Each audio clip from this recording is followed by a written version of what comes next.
Hello, welcome to SMS education. Previous videos में हमने जेन AI क्या होता है समझा था, इसके मॉडल को समझा था, इसके वर्किंग प्रोसेस को समझा था, how we have to learn GI ये समझा था। सारी चीज़ें हमने इस जेन एआई के बारे में समझ ली। जो चीज़ें बाकी रह रही हैं वो है applications of gen AI. Gen AI कहाँ कहाँ यूज़ होता है, ये हमने सीखा। जेन एआई ट्रेंड कैसे होता है, डेटा पर पैटर्न बेस्ड लर्निंग होती है, इसकी चीज़ें अडॉप्ट करता है, लर्न करता है, ये सारी चीज़ें हमने समझी। अभी हम समझेंगे जेन एआई के एप्लीकेशंस कहाँ कहाँ होते हैं, कहाँ कहाँ किन किन फील्डों में हम जनरेटिव एआई जैसी चीज़ों का यूज़ कर सकते हैं। जनरेटिव एआई के मॉडल्स तो हमने कई सारे समझ लिए हैं, जैसे चैट जीपीटी ओपन एआई का है, जेमिनी गूगल का, माइक्रोसॉफ्ट का कोपायलट। ऐसे कई सारे जेन एआई के रियल लाइफ एग्जांपल हम डेली यूजेस में, डेली लाइफ में देखा करते हैं। रियल लाइफ एग्जांपल है ये हमारे। और कहाँ कहाँ कैसे कैसे यूज कर सकते हैं, इसके एडवांटेज क्या है, डिसएडवांटेज क्या है, वर्किंग प्रोसेस क्या है, ये सारी चीज़ों को आज के हम इस लेक्चर में समझेंगे। चलिए स्टार्ट करते हैं। Introduction to generative AI. हालांकि हम इंट्रोड्यूस तो पहले ही हो चुके हैं जेन एआई से क्या होता है, but one more time, generative AI is a type of artificial intelligence that can create new content like text, image, music, code and videos. Got the point? Generative AI can create text, code, video, image, all the things. It learn pattern from existing data. ये patterns को existing data से समझता है and generate new, original and brand new content। जैसे example के लिए chat GPT जो AI and text conversation को करता है, स्मार्ट कन्वर्सेशन बनाने के लिए यूज करता है। Daily mid journey AI image generation के लिए होता है। सुनो एआई म्यूजिक स्ट्रीमिंग के लिए होता है। गिटहब को पायलट कोड असिस्टेंट के लिए होता है। आगे बढ़ते हैं। How generative AI works. Generative AI काम कैसे करता है, बहुत इंपॉर्टेंट है। जनरेटिव एआई टोटल 3 स्टेप में काम करता है। सबसे पहला, टेक डेटा एज इनपुट। सबसे पहले डेटा को ये लेता है। ट्रेनिंग डेटा, सबसे पहले डेटा को लेता है, नहीं ट्रेंड होता है, ट्रेनिंग डेटा। ये millions of text, image, audio and video से ट्रेनिंग करता है, डेटा को लेता है, अडॉप्ट करता है, सीखता है, पैटर्न बनाता है और यही पैटर्न से नए कंटेंट जनरेट करके देता है। AI studies pattern and relationships, ये पैटर्न और रिलेशनशिप को समझता है, पढ़ता है। Learn languages, style and structures, languages सीखता है, स्टाइल सीखता है, स्ट्रक्चर्ड को अडॉप्ट करता है, सीखता है। इसके बाद स्टेप 2 पे ये काम करता है एआई मॉडल। स्टेप 2 पे काम कौन करने आता है? एआई मॉडल का काम यहाँ पर शुरू होता है। जैसे न्यूरल नेटवर्क्स प्रोसेस डेटा, जो न्यूरल नेटवर्क्स हैं वो डेटा को प्रोसेस करने का काम करते हैं। दूसरा, एलएलएम्स फॉर टेक्स्ट। एलएलएम्स मतलब large language model, neural networks मतलब एनएनपी, एलएलएम्स, ये सब एआई मॉडल्स के काम में आते हैं, एआई मॉडल्स कहे जाते हैं। एलएलएम्स पर जैसे चैट जीपीटी, जेमिनी। इसके बाद आउटपुट मिलता है हमें इसके बाद आउटपुट मिल जाता है। आउटपुट कैसे मिलता है? Generate new brand content, text, image, audio, video, code based on your input and prompts. जो आपने इनपुट दिया होगा, जो आपने प्रॉम्प्ट दिया होगा, उनसे ये डेटा जनरेट करके दे देता है, वो हमें जनरेट करके देता है। टोटल 3 स्टेप्स हुए। पहला ट्रेनिंग डेटा हुआ, दूसरा एआई मॉडल्स हुए और तीसरा आउटपुट हुआ। आगे बढ़ते हैं। Applications of AI. एआई के कौन कौन से एप्लीकेशन है, कहाँ कहाँ एआई काम करता है? तो सबसे पहले स्मार्ट लर्निंग में, personalised study plans for each student, AI adopt your learning pace, interactive examples and applications. हर चीज़ों को एआई ट्रेन करता है। आपके लेसन प्लान बनाता है, इंटरेक्टिव मॉडल तैयार करता है, बेस्ट वर्ड देता है पढ़ने के लिए। AI notes and quiz, auto generate notes from the lectures. जो लेक्चर चल रहे हैं या जो लेक्चर्स आपने देखे हैं उनके अगर आपको नोट्स बनाने हैं then AI can create. Next, practice quiz and create instantly. Practice quiz को इंस्टेंटली क्रिएट करके दे देता है। ऐसे कौन से क्वेश्चंस हैं जो हमारे लिए इंपॉर्टेंट हैं, उनके आंसर्स, ये सारी चीज़ें एआई क्रिएट करके तुरंत दे देता है। Summarise of long text books, जो लॉन्ग टेक्स्ट बुक्स हैं उनको समराइज करने का भी काम करता है। वर्चुअल ट्यूटर्स, आपके लिए वर्चुअल ट्यूटर जैसा काम करता है, 24/7 अवेलेबल रहता है। Answer question the simple language, जितने भी आप क्वेश्चंस करते हैं सिंपल लैंग्वेज में आपको आंसर दे देता है। ये एजुकेशन में काम करता है। नेक्स्ट हमारा आता है application in health care. AI आपके हेल्थ केयर में बहुत बेनिफिशियल से काम, बहुत बेनिफिट होता है, बहुत अच्छे से काम करता है। जैसे medical reports, AI read summarise patient data. AI पूरे रिपोर्ट को समरी करके दे देता है। आजकल के कई लोगों को देखा है मैंने, उठाते हैं रिपोर्ट को, चैट जीपीटी पे डाल के पूछते हैं क्या हुआ है, क्या क्या प्रॉब्लम है, क्या नहीं है, एआई बता देता है, पूरी समरी दे देता है। क्या खाना चाहिए, क्या आउटकम आ रहा है आपकी रिपोर्ट का, किन चीज़ों में आपको फोकस करना है हेल्थ से रिलेटेड, ये सारी चीज़ें एआई जनरेट करके हमें देता है। तो एआई हेल्थ में या स्पेशली कहें तो मेडिकल रिपोर्ट्स को समराइज करने में बहुत यूजफुल होता है। अगला आता है हमारे पास ड्रग डिस्कवरी।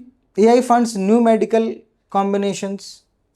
किसी भी ड्रग को बनाने के लिए, ड्रग वो लेने वाला ड्रग नहीं है, ड्रग दवाइयों को भी कहा जाता है, ठीक है। ड्रग बनाने में कई सारी जो है कॉम्बिनेशन कराने में, न्यू मेडिसिन फाइंड करने में एआई काफ़ी हेल्प करता है। Speed up research from years to week, years की रिसर्च को वीक्स में कन्वर्ट कर देता है, बहुत स्पीड अप कर देता है। अगला है AI assistant answer health questions instantly. Instantly हमारे हेल्थ से रिलेटेड क्वेश्चंस को आंसर देता है। आगे बढ़ते हैं, एआई इन बिजनेस। बिजनेस में भी एआई का बहुत बड़ा रोल है। लाइक कस्टमर सपोर्ट के लिए हम एआई का यूज़ कर रहे हैं।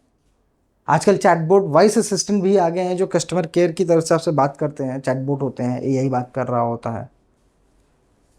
कंटेंट जनरेशन में भी एआई का यूज़ किया जा रहा है, मार्केटिंग के लिए भी एआई का यूज़ किया जा रहा है। अगला application for software development. Software develop करने में भी जेन एआई का बहुत बड़ा हाथ है। क्यों, कैसे?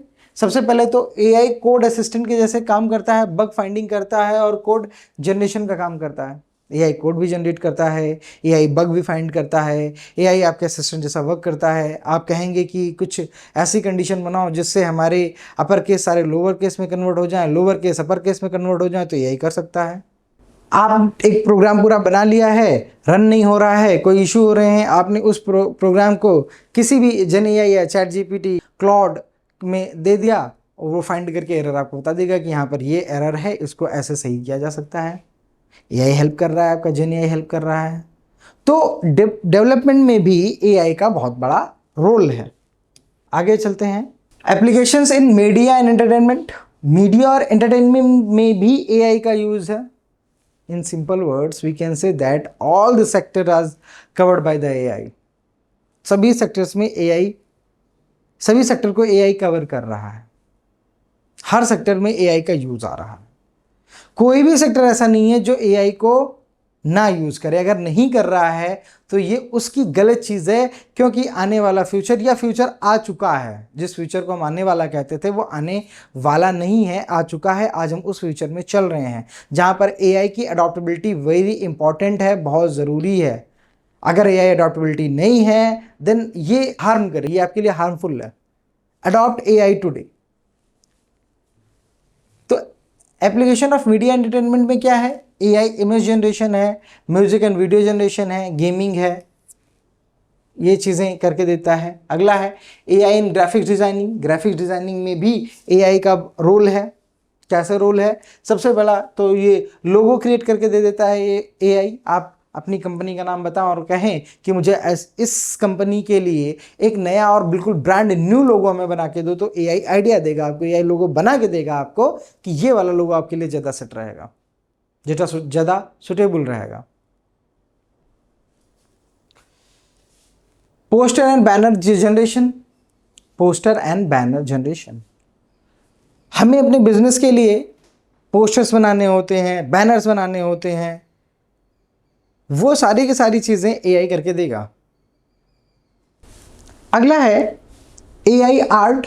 आर्ट में भी AI का काम करेगा, create unique digital art work, different artistic style लगाने का काम करता है AI। इन सब जगहों पर AI वर्क करेगा। अगला है advantage of generative AI। Generative AI use करने के एडवांटेज क्या क्या है? तो सबसे पहला हो गया save time. AI save your time. Suppose we have to generate a logo or a banner. A human can take up to 2 hours for generating this logo and banner, but AI can do these things in just only 5 minutes or 2 minutes only. Only in 2 minutes AI can generate these banners. Use DALL-E for image generation. Next है boosts creativity. Help generate to new idea, overcome creative blocks and explore any possibilities quickly. बहुत सारे quick ideas लाने का काम करेगा। आपको कहना है कि मैं एक कोई इंटरटेनमेंट पर्पस से या कोई प्लान सजेस्ट करिए उसको। आप जन AI को सजेस्ट करिए कि यू आर बोर्ड, आप बोर हो रहे हो, तो AI आपको बताएगा कि ये कर लो तो आप बोर नहीं होगे, न्यू आइडिया दे देगा आपको। AI can generate new ideas. Automation repeatedly are boring tasks so people can focus on the more important work. किसी भी चीज़ को रिपीटेडली करना है, आप AI को दे दीजिए, रिपीटेडली करता रहेगा और आप दूसरे काम कर सकते हैं, आप बोर नहीं होंगे एक टास्क को करते करते। कॉस्ट इफेक्टिव होता है। अवेलेबिलिटी 24/7 अवेलेबल रहता है। ये कई सारे फीचर्स हैं AI के। आगे बढ़ते हैं। If there are any advantage, then also there are some disadvantage too. So there are some disadvantages by using AI. Let's see one of them. It's fake content. The most dangerous thing, that is deep fake. AI can create fake things. And ये बहुत dangerous part है हमारी social के लिए, हमारी community के लिए, हमारे सिस्टम के लिए। नेक्स्ट है प्राइवेसी कंसर्न। प्राइवेसी, अगर AI आप यूज़ कर रहे हो तो काफ़ी हद तक चीज़ें वायरल होने की चीज़ें रहते हैं, क्योंकि AI आपकी दी गई चीज़ों से ट्रेंड होता है, आपके दिए गए डेटा से लर्न करता है, तो वो डेटा किसी और के लिए भी यूज़ किया जा सकता है।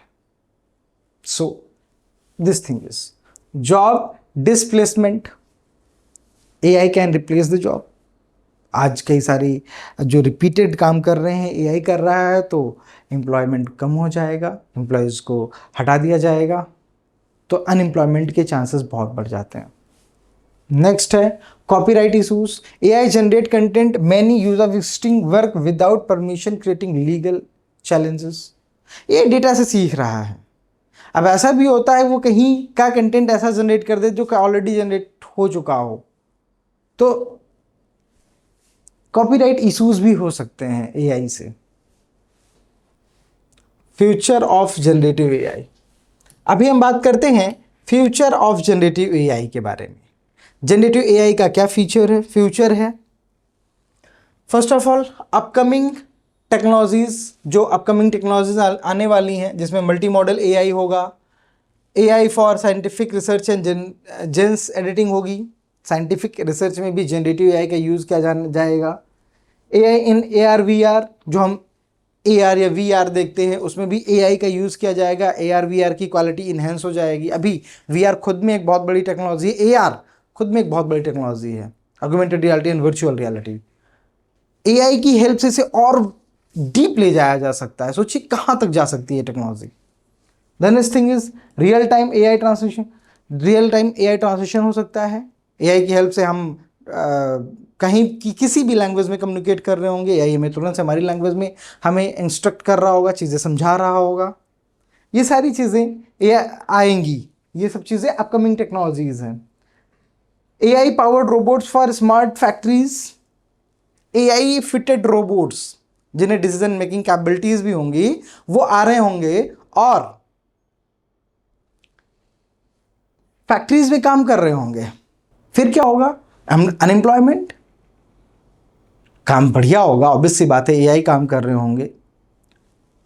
Next future career opportunities with AI, prompt engineering, आप प्रॉम्प्ट इंजीनियरिंग करते हैं तो ये आपके फ्यूचर के लिए बहुत अच्छा है। एआई एमएल इंजीनियर बनते हैं, AI data scientist, AI ethics specialist and AI content designer. ये आपकी अपकमिंग टेक्नोलॉजीज हैं या अपकमिंग कैरियर हैं। आप कौन से कैरियर को चूज कर सकते हैं जो आपके लिए बेस्ट हो सके, then you can go with the these career. The next thing is, हमें के key take away from the generative AI. Generative AI create new content. कुछ बातें हम समझ लेते हैं, कंक्लूजन पे आते हैं फाइनली। आज की क्लास का कंक्लूजन क्या है हमारा? तो पहली बात, generative AI creates new content like text, image, audio, video and code using learn patterns. The next thing is, it is transforming education, health care, business, software, media and design. ये एक एक और हम लोगों ने इसमें से एक एक बातें समझ रखी हैं। This is the only conclusion. The next thing is key benefits, including time saving, automation, creativity and 24/7 availability. कितनी अच्छी चीजें हैं। नेक्स्ट है risk, including deep fake, privacy issues, job challenging and AI based, use responsibility चीजें हैं। Next है the future is promising. Next है the future is promising, multimedia, AR, VR, AI, existing new career path awaiting. Next चीज है, student should have learn AI tool today to be ready for the jobs and work tomorrow. ये हमारा conclusion है आज का। आज हमने इतनी चीज़ों पर हमने बात करी है, हमने इतनी चीज़ों पर बात करी, समझा एआई के बारे में, एआई एप्लीकेशंस कितनी हैं, कहाँ कहाँ यूज़ होना चाहिए, हर एक चीज़ों पर हमने बहुत ही फोकस्ड होके पढ़ाई करी, समझा।